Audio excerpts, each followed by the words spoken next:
Bueno, en primer lugar, hay una cosa, tú sabes que nos conocemos desde hace muchos años, he seguido tu trayectoria y una de las cosas, y es una cuestión técnica que me interesa muchísimo, es cómo has evolucionado desde unos inicios en los que el mensaje era como muy limpio, muy transparente, muy directo, además muy situado en el tema, y de repente nos encontramos ahora con, primero, las experimentaciones que has estado llevando a cabo con tu voz desde hace algún tiempo.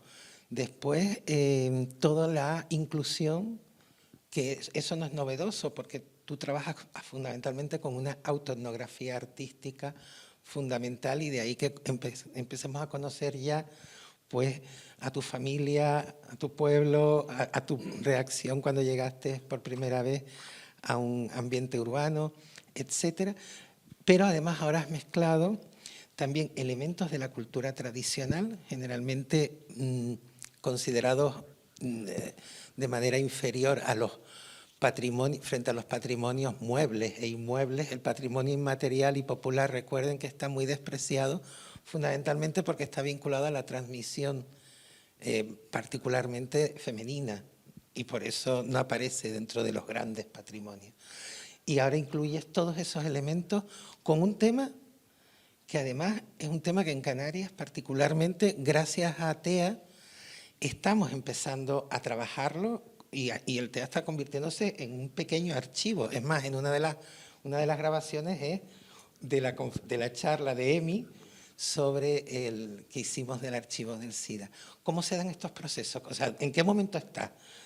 O sea, ¿cómo has logrado que dialogue el SIDA, que habitualmente está, además, generalmente se invisibiliza toda la parte tradicional, rural, etcétera, del SIDA? ¿Cómo logras que dialoguen todas estas cosas aquí?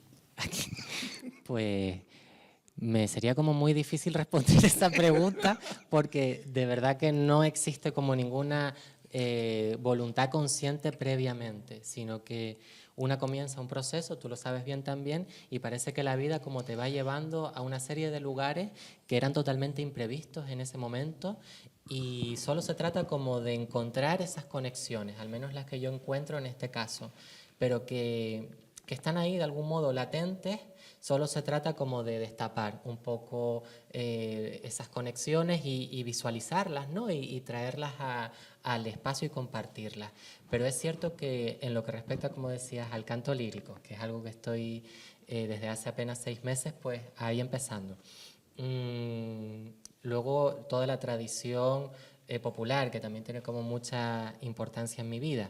Y por último, la cuestión autoetnográfica, como que no puedo desvincularlas de los análisis que hago. Es decir, si estoy reflexionando sobre la crisis del SIDA en Canarias, quiero como tenerlo en consideración a otros aspectos que también forman parte de esta cultura, al igual que lo es la crisis del SIDA y el VIH.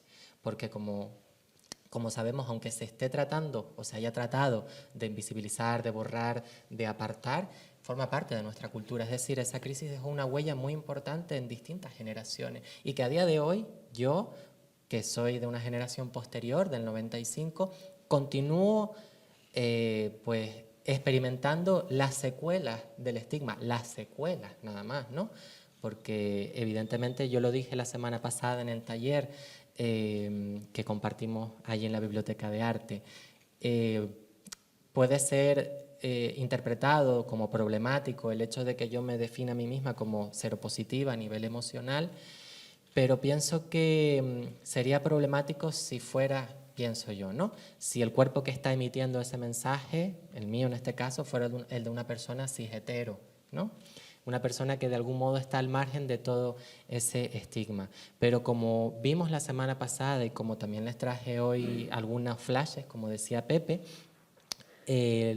todos los cuerpos que habitamos este mundo de formas similares a la mía, rompiendo un poco los paradigmas de género o de sexualidad de formas más evidentes, convivimos con ese fantasma. Del mismo modo que concretamente las mujeres, las feminidades travestis y trans, lo hacemos con el de ser putas, que eso es algo que hablaba hace unas semanas con Georgina Orellano, que la pude conocer allí en en Gran Canaria. Ella es una activista argentina, trabajadora sexual. Y Georgina hablaba de la condición de las subjetividades bajo sospecha. Y a mí me interesó mucho ese análisis de Georgina Orellano porque lo llevé no solamente a la cuestión de vivir permanentemente bajo sospecha, con el tema de ser trans y que la mayoría de la gente piense que me dedico al trabajo sexual, lo haga o no lo haga, es cierto que eso de cara a una serie de derechos o una serie de accesos me ha planteado dificultades, como es el hecho de alquilar una casa y que el casero insista mucho en saber a qué me dedico, y cuando ya lo sabe parece que no se lo termina de creer y prefiere como no darme más oportunidades. Y lo mismo sucede con el VIH, ¿no? Es como otra condición que sea seropositiva o no a nivel clínico sanguíneo. Mi pensamiento y mi opinión es que algunos cuerpos convivimos, ¿no?, con ese fantasma también de formas evidentemente distintas a lo que lo puede hacer una persona que evidentemente vive con esta condición. Entonces quería como dejar eso también claro, comentarlo de entrada, porque el lugar de enunciación desde el que yo comparto todo esto me parece también importante, ¿no?, tenerlo en cuenta, que es lo que diría esta famosa feminista afrobrasileña Yamila Ribeiro, a quien tengo también como muy presente en todo lo que hago, ese lugar de enunciación.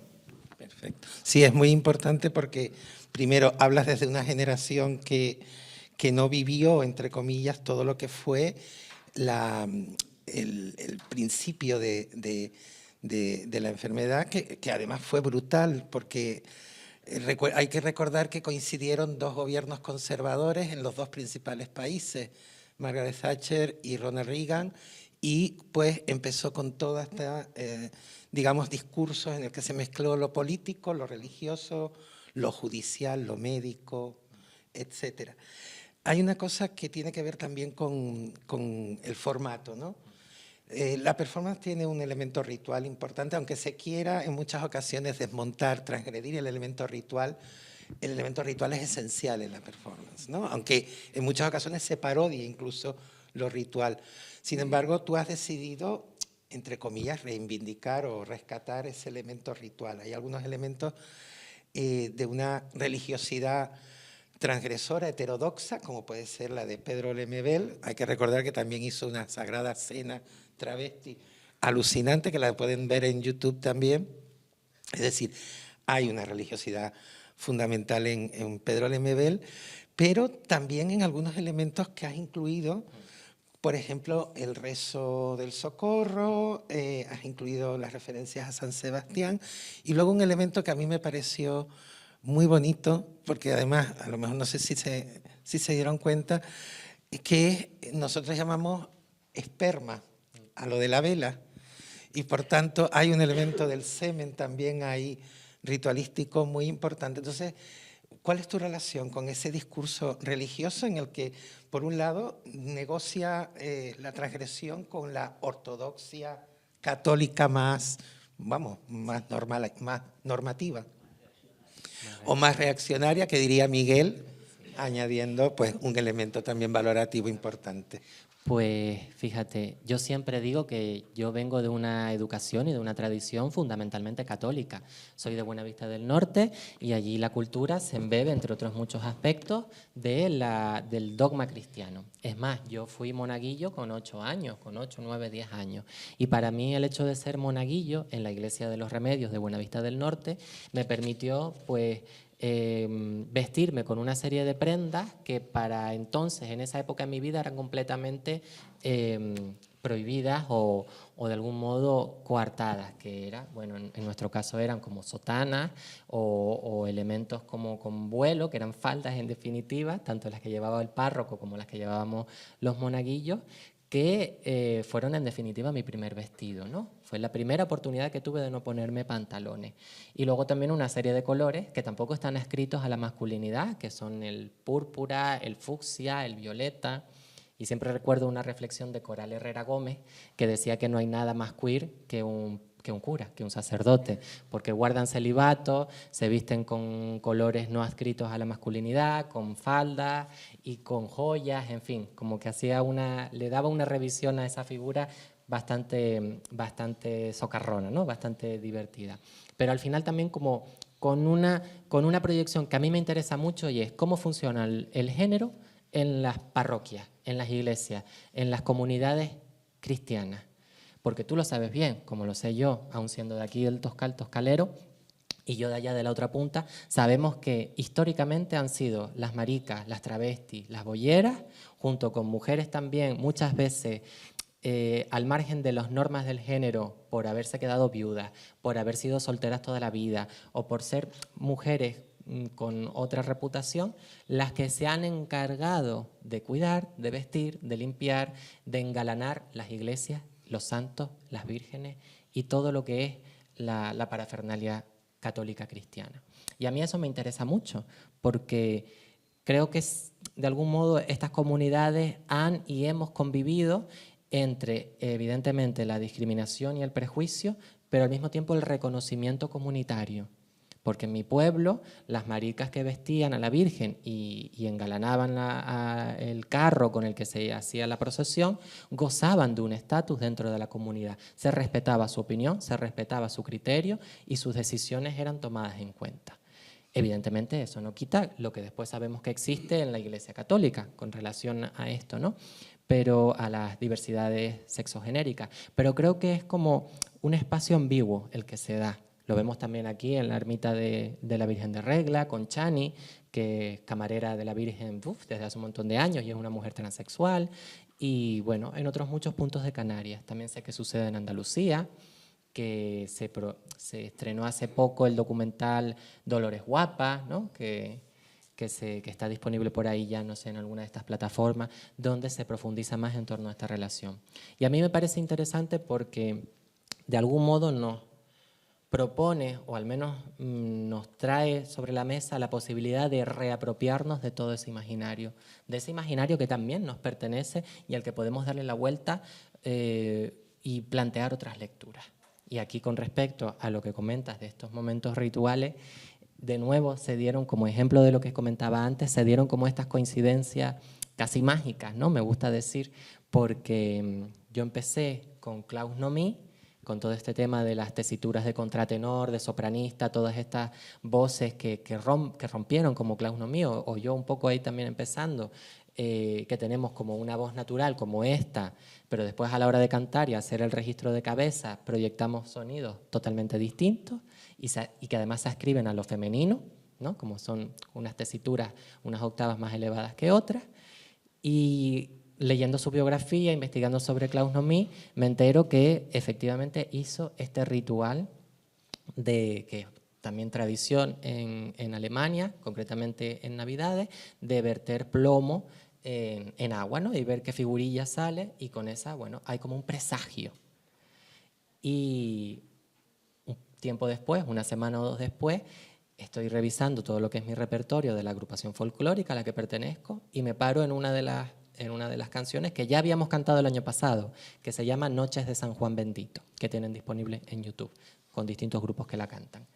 Y en la letra no solamente se habla también en una serie de coplillas de ese ritual, aquí en Canarias también, el de verter plomo, estaño o cera. Yo traje cera porque el plomo y el estaño tienen como componentes más tóxicos y yo tampoco quería poner mi vida en riesgo, ¿sabes? O sea, ya bastante la pongo en riesgo, ¿sabes? Eres una performer. Sí, soy prudente en ese sentido, aunque lleve jeringuillas en la cabeza, tengo como mis conatos y mis límites, efectivamente. Y también en esa coplilla se nombra a los duraznos, de tirar los duraznos debajo de la cama y son los que te dirán los amores, ¿no? Los amores de tu novio, de tu novia. Y justo después aparece Loba Lamar en el relato de Pedro Lemebel, que estaba obsesionada, esta mujer travesti chilena en las últimas horas de vida que tenía, con comer duraznos. Y se van dando como esas coincidencias y esas conexiones que eran totalmente inesperadas para mí y que evidentemente de algún modo me obligan como a compilarlo todo y a traerlo, a mezclarlo como si fuera un caldero y a servirlo, que es lo que hice. Muy bien.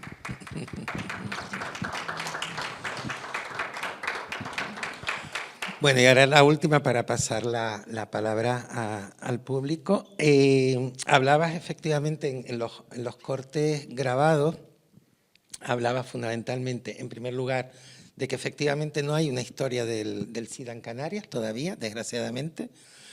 Tenemos una tesis doctoral de los años 90, pero poco más tenemos, salvo testimonios, cuestiones que se han ido recogiendo y que forma parte también de la genealogía de invisibilización de la enfermedad, porque hay que recordar siempre que cuando empieza, tú parte de un momento histórico en el que ya está todo el tratamiento, ya hay un elemento de cronificación, etcétera, y de repente había estado en el foco de atención durante 10 años, asustando, metiendo nuevamente en el armario un montón de gente, estigmatizando, persiguiendo y asesinando por parte de autoridades médicas en experimentos. Hay que recordar, por ejemplo, a Coppi, nuestro querido Coppi, el artista argentino, que fue víctima de los experimentos en París e incluso escribió una obra de teatro titulada La última visita, donde se exponía como víctima de esos experimentos que se están haciendo. Porque en la búsqueda, en la pelea entre Estados Unidos y Francia, a ver quién ganaba, pues se hicieron verdaderas barbaridades. Entonces, hay una historia del SIDA que efectivamente hay que construir todavía y el TEA se está comprometiendo. Sin embargo, en un momento determinado, nombraste que precisamente hoy se cumple un año, Roberta Marrero, y luego, si me permiten, traje un librito para leer solamente un poema de ella. En su recuerdo, el TEA se comprometió en su momento a abrir las narrativas y el primer experimento fue precisamente con la residencia de Roberta y el diálogo que estableció con la obra de César Moro, el archivo de César Moro.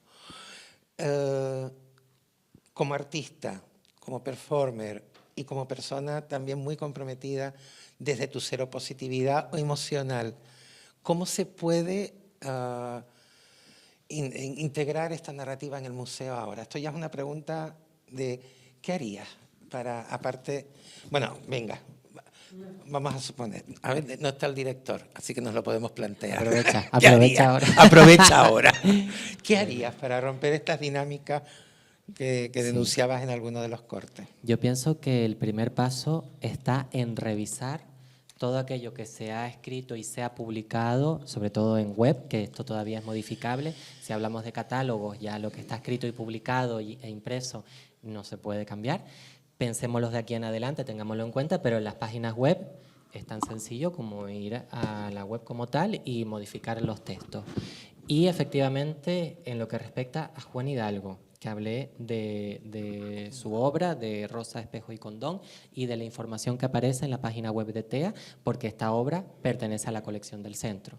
Momento congelado de Alexis W. también. Zapatería desnuda de Pepe Damaso, también pertenece a la colección, como estas tres. De Cándido Camacho, que también fue un artista importantísimo, ¿no?, en todo este periodo, y que muchas de sus amistades fallecieron por la crisis del SIDA, como Julio Saavedra, aunque él al final, su vida, Cándido Camacho, fallece por un accidente, pero era muy amigo de Julio Saavedra.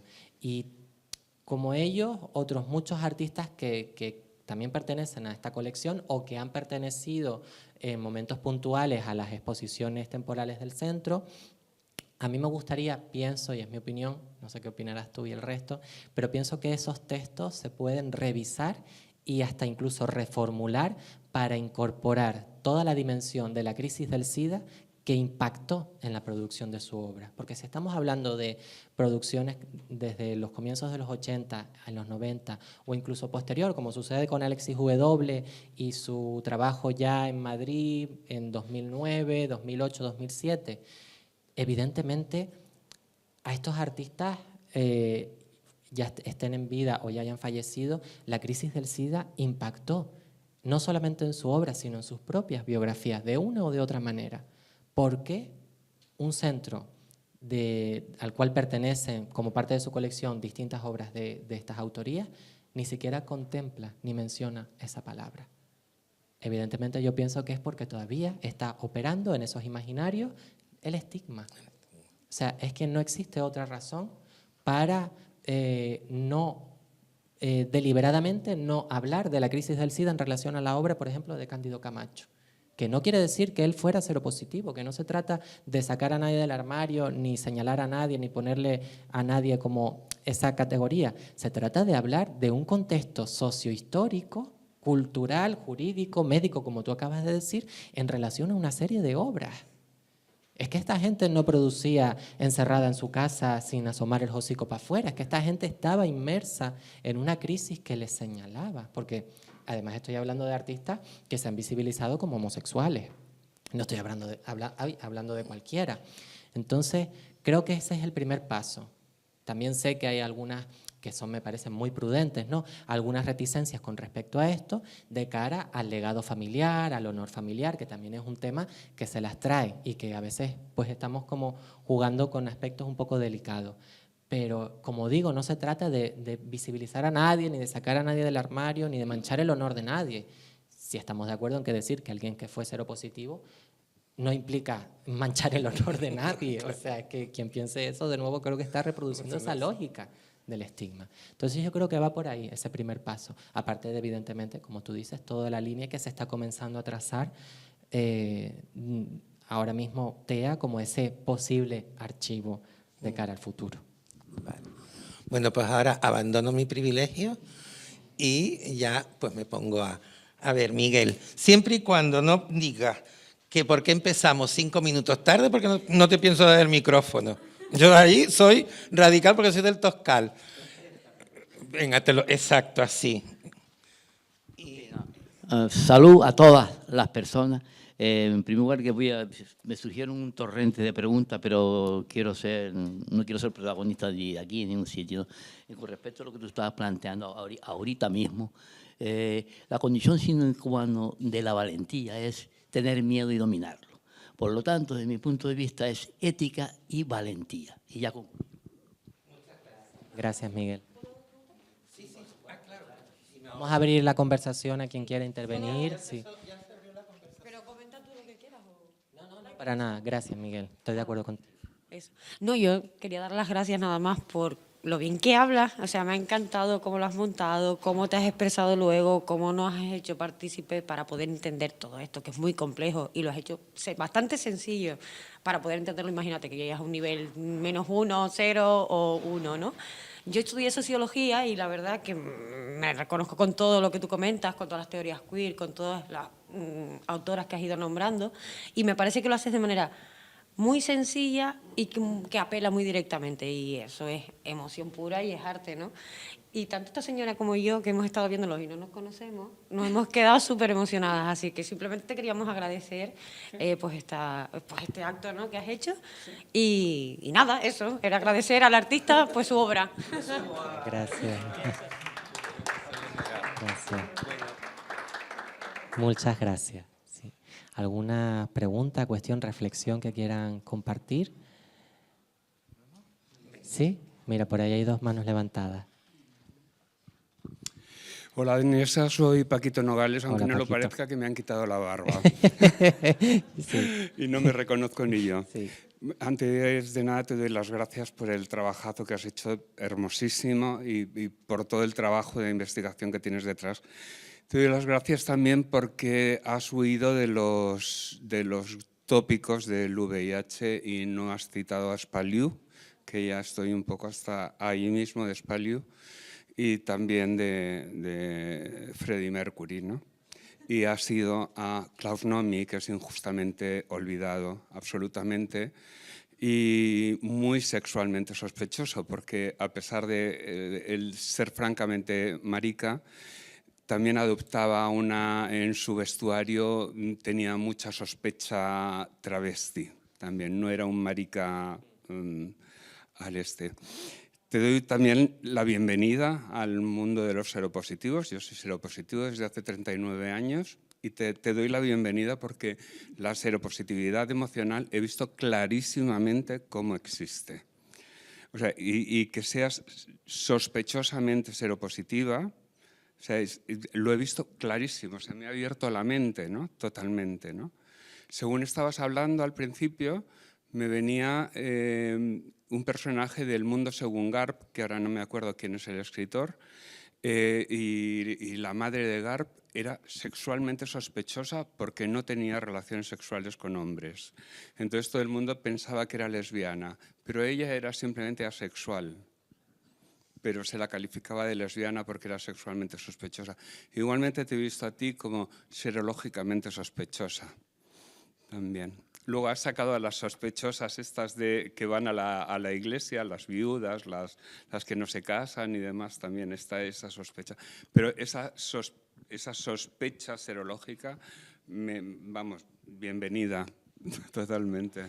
Gracias, muchas gracias, Paquito. Me emociona muchísimo escucharte, que me digas todo esto, porque, bueno, son, como digo, cada una habla desde el lugar, ¿no?, que le tocó vivir, y creo que evidentemente no trato como de colocarme de algún modo como en el mismo estatus que una persona que se puede visibilizar como seropositiva clínica. Pero, cónchale, cuesta, ¿sabes?, ¿no? Como ir a la consulta del médico y que lo primero que te pregunte durante años sea cómo está tu salud sexual, aunque hayas decidido no follar, aunque hayas decidido no tener más relaciones con nadie porque sientes que en cualquier momento va a estar y va a aparecer en tu vida y efectivamente vas a morir como Simón en la sala de un hospital y totalmente sola, ¿no? Entonces, eso, ¿no? Es como, por eso me emociona tanto, porque a mí como que me ayuda a sacar fuera esas sensaciones. Y además también me alegra mucho que estés hoy aquí, porque la semana pasada hablamos de ti, hablamos de tu obra, hablamos de concretamente El Palomo Cojo, que recordarás que en el año 2016 traímos esa obra, esa performance, con un programa que sacamos adelante que se tituló Degeneradox, con un asterisco, porque en aquella época no se utilizaba la X, 2016, ya casi una década, y ese programa lo sacamos Erika Ravelo, Mendoza y yo, lo coordinamos y lo ubicamos en 3 espacios. Uno es el Equipo Para, otro es el Centro Social Ocupado Taucho y el tercero fue el local de la Asociación LGBTI Algarabía. 2 de esos 3 espacios ya no existen, solamente permanece el Equipo Para. Y traímos fotografías de aquella performance que hizo Paquito Nogales en el local de Algarabía en 2016, porque afortunadamente en aquel momento Erika y yo decidimos hacer una página de Facebook que se quedó allí ya para los restos y funciona como un archivo, ¿no?, donde están las fotos de Paquito junto con otras propuestas que hicimos en ese programa de intervenciones artísticas. Y lo dicho, o sea, para mí es como recibir como esto que me dices, ¿no?, y que también alguna otra persona me ha comentado a título personal, de algún modo me ayuda a entender que efectivamente yo es que no estoy comentando disparates, ¿no?, sino que hay algo también que apela a lo emocional, que apela a lo psicológico y que podemos compartir de una o de otra forma, evidentemente sin homogeneizar experiencias, porque de eso no se trata, pero así al menos empezar a reconocer estas cuestiones que tenemos en común. Así que mil gracias por tus palabras, Paco. Y había una palabra por allí detrás, Tomás. Hola, hola, soy Joel. Me ha encantado también. Voy como a pensar en alto un poco, tengo como 1000 cosas en la cabeza. Pero me ha gustado un montón, obviamente, la actuación. Dani Acer es increíble. Me pareció súper interesante, obviamente, ver cómo las cosas al final nos afectan a todos, ¿no? Entonces, al irte escuchando, ver cómo yo personalmente he navegado el ser parte de la comunidad serológica emocional también, ¿no? Me pareció interesante, ¿no?, ver en qué aspectos me ha afectado en mi vida, tema de yo qué sé, por ejemplo, los análisis o en mi caso los tabúes de los que se hablan en diferentes sitios. Yo vivo entre aquí y Estados Unidos, entonces es súper interesante ver cómo unas conversaciones están más avanzadas o menos avanzadas en un lado y en otro. Yo, por ejemplo, tomo PrEP desde hace años, que es una medicación para prevenir el contagio del VIH, que es un tema que ahí está súper avanzado y la comunidad LGTBIQ está en una grandísima parte, tiene acceso a PrEP, y aquí, por ejemplo, todavía es súper tabú, y bueno, los tabúes asociados a simplemente, yo recuerdo tener una conversación con amigos trans que tenían VIH, y ellos decirme, Dios mío, si yo hace 10 años pudiera haber tenido acceso a algo como el PrEP, yo no sé cómo alguien hoy en día puede querer si estamos en población de riesgo, no tomarlo. Entonces todas estas cosas me han parecido como súper interesantes y como al final todo está entrelazado. Y luego me hizo pensar en otra cosa. Me acuerdo de cuando la viruela del mono, que fue hace como 2, 3 años por ahí, y al principio fue todo un escándalo y son los gays, porque había como bueno, afectaba sobre todo a hombres y había un par de casos que habían visto que había sido la cadena de transmisión por haber tenido relaciones sexuales o algo así. Y la cosa con la que yo me quedé fue, si este vivir bajo sospecha, hazte los análisis porque eres población de riesgo, porque eres trans o trabajador sexual o gay o LGTB o lo que sea, claro, hubo una movilización ahí donde, por lo menos en Estados Unidos, todos nos fuimos a vacunar, o sea, toda la gente que nos conocíamos estábamos ahí vacunándonos en 2, 3 semanas y me hizo como pensar en cómo también hubo algo positivo de eso. Hacemos comunidad en nuestra comunidad con todo lo que podemos y si lo malo lo podemos transformar o tenemos que transformar en algo bueno, pues ahí hubo una sensación de comunidad súper rápida de respuesta, de venga a vacunarse todo el mundo y como lo que pasa ahora con el VIH, que está cada vez más, bueno, pues como que ojalá y se erradique. Entonces, pues bueno, todas esas cosas es lo que me hizo pensar lo que hablaste ahora. Así que gracias por hacernos pensar. Sí, ¿no? Y gracias a ti, Joel, también por visibilizar esta cuestión de tomar PrEP, ¿no? Que también es algo que efectivamente está como bastante estigmatizado y ya cuando comentas que lo tomas ya se adquieren, sí, se presuponen como una serie de dinámicas en tu vida. Si se PrEP supone. Pero me gustaría como que también como que rompamos un poco todo el rato como un partido de tenis, ¿no? Porque sé que también seguramente hay personas que sobre la viruela del mono o sobre tomar PrEP o sobre todo esto de los años 80 y 90 en Estados Unidos, comparación Estados Unidos-Canarias, eso me parece muy interesante también, convertirlo más en un diálogo, no sé qué les parece, porque creo que hay como cuestiones que se pueden sentir ustedes también interpeladas, ¿no? Con esto que comentó Joel o con Paquito o las anteriores intervenciones. ¿Les parece? Yo solo quería dar un dato, sí. Es que Paquito, ¿puedo anunciarlo, Paquito? Lo del 31. El 31 de mayo va precisamente a hacer una performance en la sala que tenemos aquí enfrente, así que por favor, pónganlo en agenda ya. Y con respecto a lo que comenta Joel, en lo que alguien más levanta la mano si quiere intervenir, porque no sé cómo estamos de tiempo.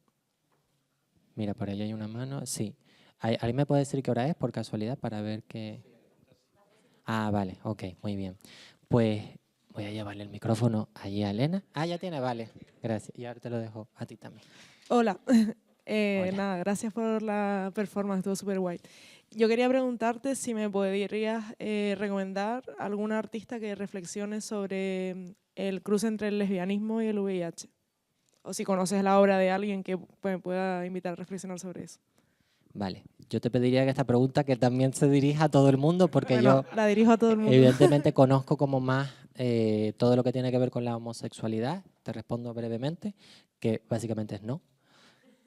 Porque yo conozco todo lo que tiene que ver más con la homosexualidad y la condición travesti y transexual, ya sea cinematográficamente, artísticamente, literariamente, ¿no?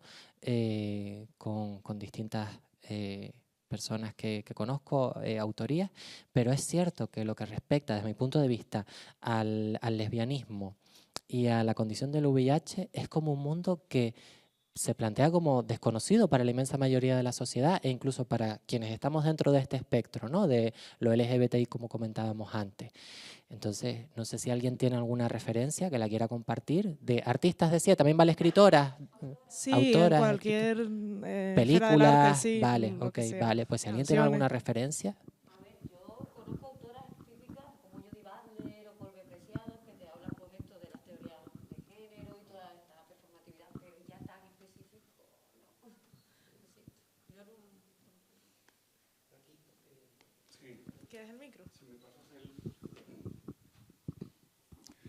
A ver, yo como artistas que hayan hecho algo desde el lesbianismo y con VIH no, pero el lesbianismo y el VIH, y el lesbianismo en definitiva, ha estado siempre muy tapado. siempre, y en este aspecto también. De hecho, solamente se hizo prevención, porque actualmente no se hace prevención. A las mujeres lesbianas no se les ofrece nunca que se hagan un test de VIH. Y las únicas lesbianas que hicieron prevención fueron LSD en Madrid, que yo conozca, y que eran además muy machaconas con el uso de cuadrados de látex y demás. Pero creo que todo, y en algún momento alguna institución también lo recomendaba. Lesbianas, sin duda, que se llamaban, bueno, eran LSD y tenían 1000 nombres diferentes. Ellas incluso repartían cuadrados de látex o incluso también llegaban a decir cómo poder hacerlos a partir de un guante. Pero como artistas yo no conozco a nadie. Sí que hay una persona, que ahora mismo no recuerdo su nombre, en Barcelona, que es lesbiana y ella vive con VIH desde hace unos cuantos años y ella se dedica al cine y me habló de que iba a hacer alguna producción, pero ahora mismo no sé si ha llegado a hacerla o no hacerla. Y a ver si te viene el nombre de pronto. Sí, se piensa que las lesbianas no pueden contraer VIH porque no tienen penetración con un hombre, pero el VIH no viaja solamente a través de la penetración ni viaja a través del semen. A través del flujo vaginal viaja perfectamente también. Solo una nota histórica. En Nueva York al principio, cuando los grupos tradicionales y más organizados de gays no respondieron con la suficiente claridad y la suficiente contundencia, el primer gran colectivo, que es Queer Nation, fue fundamentalmente organizado por las mujeres lesbianas de Nueva York de apoyo. Precisamente nació en gran medida por la tibieza con la que los colectivos gays, porque estaban muy señalados y muy estigmatizados en la prensa y demás, y no se atrevían, y fueron los colectivos de lesbianas de Nueva York las que empezaron en muchas ocasiones a participar en los movimientos, ¿no? Y Pepe, te puedo preguntar directamente a ti o a cualquier persona que viviera esta época, ¿recuerdan a activistas lesbianas en esos colectivos, campañas, momentos de reivindicación en los 90 sobre todo? El otro día hablábamos de una discriminación que se dio, que me la comentó Kiko Perdomo, como una discriminación que comenzó a ejercer el Centro de Homodonación aquí en Santa Cruz de Tenerife a mediados de los 90, no sé si recuerdas ese momento en el que para antes de donar, me comentó Kiko y alguna otra persona, que te daban un formulario donde al comienzo de la hoja, en bien grandote, tenías que decir si eras homosexual o no, tenías que marcarlo. Hubo campaña, pero yo creo que la persona que mejor puede es precisamente Emi, que es una de las voces que suenan y que está aquí. No, sí, es verdad. Pues te fastidia. Y es una de las voces, precisamente la explicación de las 4H y de luego las 5H es la voz precisamente de Emi. Así que yo creo que Emi, que tú estabas implicado, porque yo estaba enfrentándome con el alcalde y siendo arrestado por defender un centro social ocupado. No estaba para...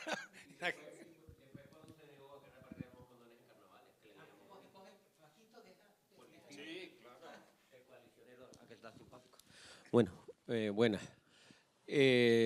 Pues sí, el día que fuimos a donar, básicamente por tocarle los cojones al gobierno de Canarias, sabíamos que nos iban a negar la entrada y a darnos la hojita, entonces la pedimos y fuimos escondidos con alguien de Antena 3, con cámara, para liarla.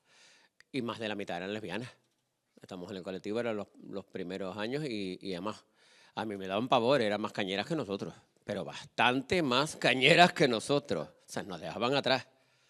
Y eso no se cuenta en la calle, pero sí. Y había parejas, chicas solas, chicas que acompañaban a chicas trans. Y para mí eso era un universo, siendo yo tan niñato, para mí eso era un universo paralelo. Ver que ellas eran como, wow, las cabronas, qué arte. Y la imaginación para los Kiko y ellas, los eslóganes le salían en 0,2 segundos. Yo tenía que irme al rincón de pensar. Vamos a poner una frase. Y ellas decían, lesbianas sin dedo, lesbianas sin Dios, lesbianas sin duda, lesbianas sin derechos. Y yo, me cago en la madre que parió, en 5 minutos sacaban 7 frases. Y cuando fuimos a donar, coincidió en que esa mañana, pues había que ir de mañana, de tarde no sabría, y queríamos salir en la tele al mediodía. Apareció un número bastante elevado de chicas lesbianas a firmar allí, nos negaron la firma, entonces allí hicimos el rueda de prensa sobre la marcha. ¿Eso en qué año fue, Emi? ¿Recuerdas? 95, 90 y poco, 96, sí, 94. A mitad de los 90 puede ser. Recuerdo encima que el doctor era amigo mío y me vio a la cara como diciendo, Emilio, qué cara más dura. Le digo, pero es que aquí no vengo como Emilio, aquí vengo como afectado. Tú me estás negando la donación. Sabemos que no es tu culpa, pero hay que cambiar políticas. Él estaba a favor, de hecho nos hizo un petit comité, nos invitó y nos dijo, estoy con ustedes, pero es que les invito a que vayan y presionen al Gobierno de Canarias y a la Consejería para que cambien. Al tiempo cambió, costó, pero hubo que hacer un escándalo aquí y en Las Palmas en paralelo para que pudieran cambiarlo. Si no, aquí no se mueve ni una pipa. Si no es por la presión social, no va nadie. Lo mismo pasó cuando fuimos a repartir condones, de las primeras veces que íbamos a repartir condones en Carnaval de Santa Cruz. Fíjate qué pecado, repartir condones a los jóvenes. Cuidado, qué delito. Y éramos como 15 organizaciones juveniles, no una ni dos, 15, de todo tipo de condición, de extremas de derecha, de extremas de izquierda, esto arriba, abajo, lesbianas, el comité anticida, fuimos un montón de colectivos. Y el tío dice que no, que eso era promover la lujuria y el pecado. Lo dijo en público en la tele. Bueno, le cayó una, le dijimos de todo. 2 días después convocamos una rueda de prensa, se retractó y, por supuesto, nosotros ya habíamos empezado a repartir condones sin su permiso, porque no necesitamos el permiso. El carnaval no es del ayuntamiento. Es lo que le confundió. El carnaval es del pueblo. El pueblo lo hace y el pueblo decide que se reparte y que no. Usted no.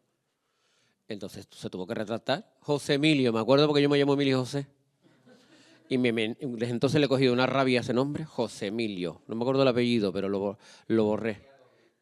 Ese. Qué simpático el señor ese. Le dijimos de todo menos bonito. Pero oye, se retractó. Como que él no, quizás su partido o las autoridades sanitarias le dijeron, de decir tonterías, que estamos en el siglo XXI. Madure, señor, madure. Que este es alcalde de una ciudad donde van a venir medio millón de personas, donde hay sexo en la calle. Y lo que no es en la calle. Y hay de todo. Miguel, ¿tú querías comentar algo?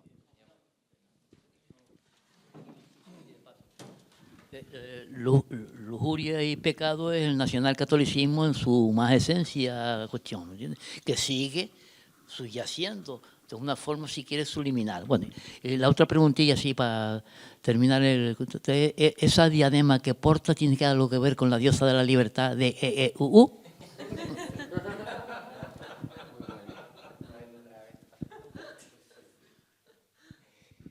Sí, efectivamente, con la Estatua de la Libertad. Solo me falta hacer así, ¿no? Y ya está. No, creo que lo que me parece interesante es que se puedan reconocer, como ha ido pasando, ¿no? Distintas referencias que pueden pertenecer más al imaginario popular o más conocido mundialmente, como es la Estatua de la Libertad, como puede ser la Virgen Dolorosa de mi pueblo, de Buenavista, o como puede ser Pedro Lemebel, ¿no? Que a mí me parece como que esa condición poliédrica para ver algo desde muchos lugares distintos, aunque estés viendo la misma cosa, creo que le da como un sentido interesante, ¿no? A mí me llama mucho la atención, es lo que más me llama la atención cuando voy a ver algo de alguien, ¿no? Artístico me refiero, que tenga como también esa capacidad de poder ser vista de formas diferentes. Pero por ahí también puede ir, por la Estatua de la Libertad. ¿Cómo migran estas imágenes, Miguel? Porque realmente es un círculo, porque es como una iluminación, una cara iluminada de la que plantea Pedro Lemebel, pero es que luego en Perú, Giuseppe Campuzano retoma esta nueva performance, es decir, se convierte, nosotros llamaríamos a esto a crear nuestra genealogía distinta a la genealogía tradicional. Es una genealogía hecha desde la infamia, desde la abyección, digamos desde los márgenes, desde lo que está fuera.